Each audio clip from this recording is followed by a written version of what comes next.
Muito bem, são 15 horas e 31 minutos, nós estamos de volta aqui na Pan News para você que nos acompanha pela Jovem Pan e agora nós vamos conversar com o doutor Alessandro Assoni, que está aqui com a gente, especialista em Direito Ambiental e Econômico. Doutor, um prazer conversar com o senhor aqui na Jovem Pan. Eu que agradeço a oportunidade de estar falando com vocês nesse sábado de frio, né? É verdade. E nessa semana o Senado aprovou um novo marco legal de saneamento básico. Ainda depende da sanção do presidente Jair Bolsonaro, mas esse novo marco tem gerado um debate muito grande. Não é mesmo, doutor? O que muda com esse novo marco e, afinal, quem tem razão? Há quem diga que é uma privatização da água. Um censo do Sistema Nacional de Informações sobre Saneamento de 2018 diz que metade da população, mais de 100 milhões de pessoas, não tem acesso ao sistema de esgoto, né? Enquanto outras 16% ainda não tem nem mesmo água tratada. O que é que muda, afinal, com esse novo marco, doutor? Primeiro, vamos corrigir. Aqui no nosso direito pátrio aqui, a água ela não é privatizada. A água é um bem ambiental que é para uso de toda a população. Então, tudo que nós temos relacionado à água, a água vendida nas prateleiras, é vendida a água, o engarrafamento da água, a distribuição da a água que nós temos em casa, você paga pela distribuição. A água em si, ela nunca vai ter preço e nunca vai ter propriedade. Ela é dominial, ela é do Estado no momento, mas ela é do povo. Então, essa questão da privatização da água, ela está é um erro jurídico de se comentar sobre isso. Agora, tem um avanço muito grande nesse sentido, porque o saneamento básico sempre foi colocado em segundo plano.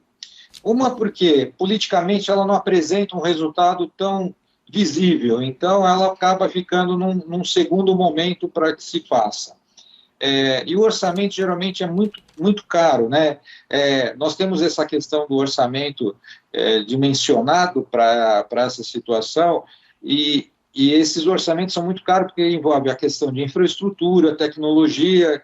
Então, eu vejo como essa questão do marco um grande avanço em questão de você trazer tecnologia, você trazer iniciativa privada e você ampliar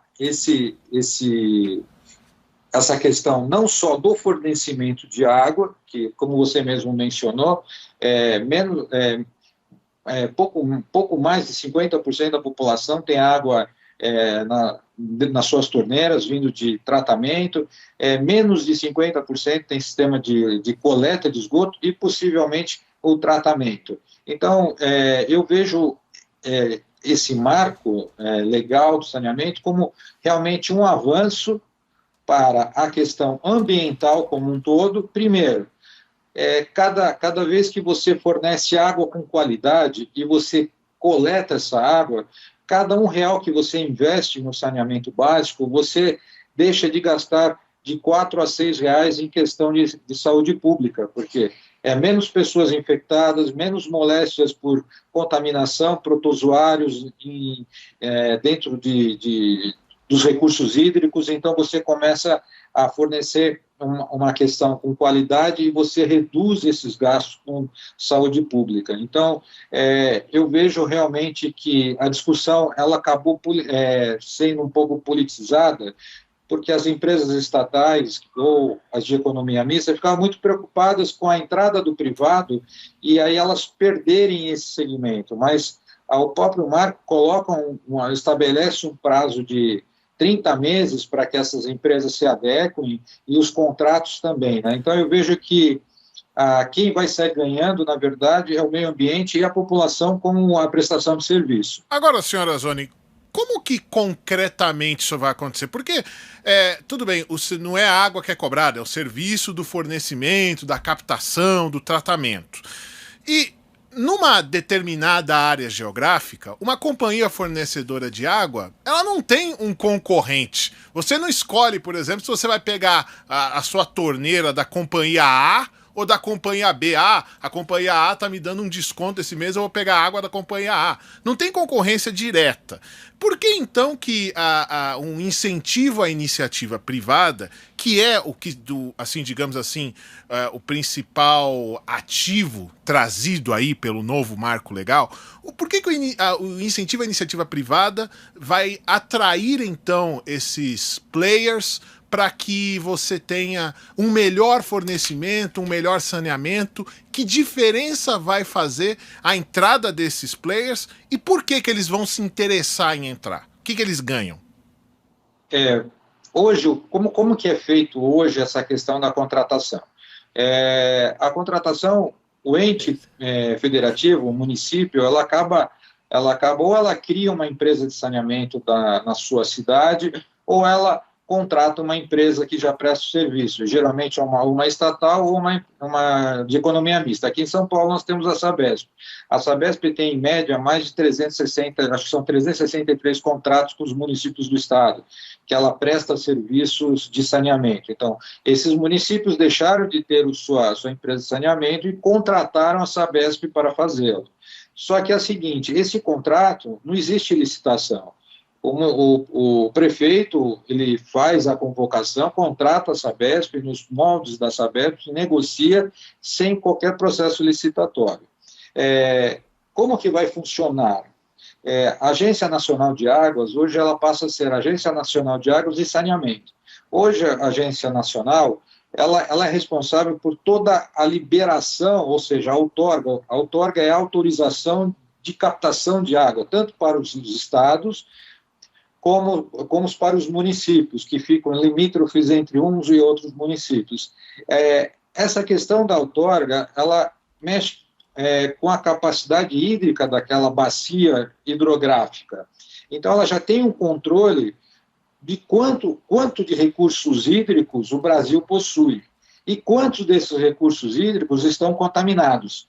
Então, ela vai fazer a gestão total desse sistema de saneamento, desde do tratamento, da coleta e do tratamento, inclusive estabelecer preço, estabelecer os blocos que vão ser colocados de municípios, como bem você falou. Tem municípios, por exemplo, que são inteiramente interessantes para o player e outros que não são. Ele vai acabar levando um município bom e carregar 2 ruins. Eu não sei como vai ser montado ainda essa questão dos blocos, mas provavelmente ele vai levar uma cidade, 2 cidades, 3 cidades boas e vão ter que levar proporcionalmente cidades que não tenham esse atrativo. Então o investimento vai ter que ser efetivo. Então eu acredito que a questão de infraestrutura hoje, para o Brasil, ela é vital.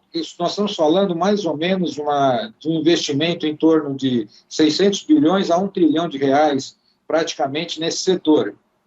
Então, por isso que eu acho que é muito atrativo e pela capacidade de implantação desse sistema, como nós temos praticamente que 50% do mercado não explorado. Por isso que eu acho que é interessante para os players. Esse modelo que o senhor citou é muito parecido com os leilões de aeroportos, de infraestrutura e de rodovias, né, para você obrigar a um investimento em uma área não explorada. Gabriel. Agora, doutor, há uma questão também que se coloca importante, porque um estudo que foi feito por instituições majoritariamente europeias, da virada do milênio para cá, registrou que 267 casos de cidades, de municípios, mudaram a sua legislação, justamente para o contrário, né, reestatizando esses serviços de água e esgoto. Então, tem Berlim, Paris, Budapeste, Buenos Aires, são algumas cidades que entram nesses exemplos. E ali o estudo concluiu que os problemas são reincidentes entre os serviços que muitas vezes são inflacionados, ineficientes, ou até mesmo os investimentos são insuficientes. O que dá para dizer para o espectador que nos acompanha aqui na Jovem Pan que o Brasil estaria acertando nesse caminho diferente dessas cidades que voltaram atrás? O sistema europeu, ele realmente retrocedeu, mas é porque o sistema dele praticamente já estava na sua totalidade, né? Então, praticamente, esse investimento era ou manutenção, não tinha uma ampliação do serviço, né?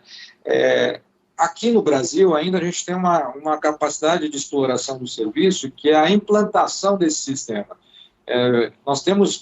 Lógico, esses números que vocês passaram é uma média do Brasil, mas se você regionalizar, você vai ter situações onde você não tem nem fornecimento de água, e nem coleta, e nem tratamento. Então, significa que nessa fase inicial, cabe sim um investimento privado, porque o Estado hoje ele se torna muito deficitário em questão de alocação de recursos para esse fim. Então, você consegue trabalhar com tecnologia, consegue trabalhar com ampliação da base, reduzindo os preços. Então, vamos pensar assim, mas vai encarecer?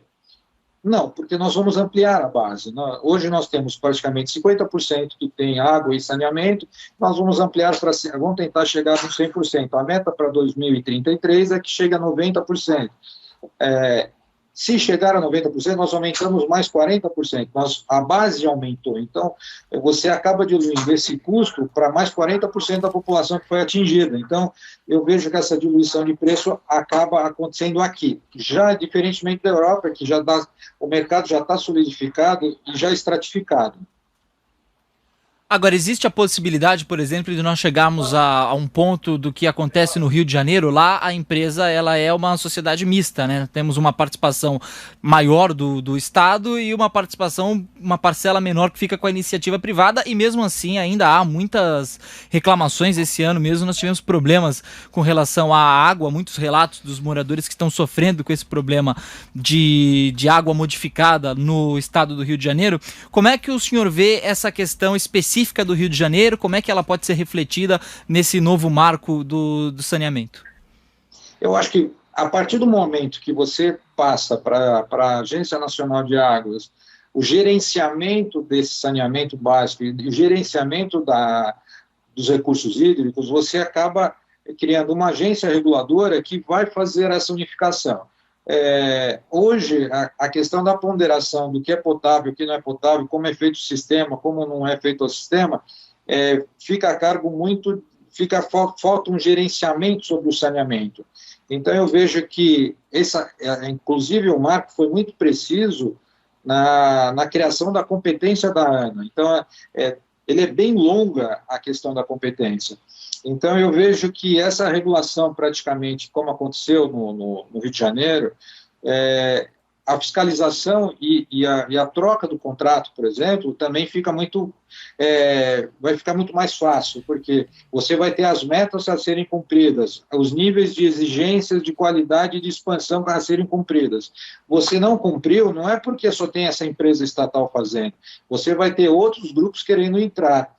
Então, provavelmente, você vai ter um fim desse contrato de licitação ou de concessão e para estabelecer para o segundo colocado, que pode sim fornecer com qualidade. Eu acho que essa concorrência fará com que o mercado tenha, sim, uma melhor qualidade. Hoje, a situação é muito cômoda.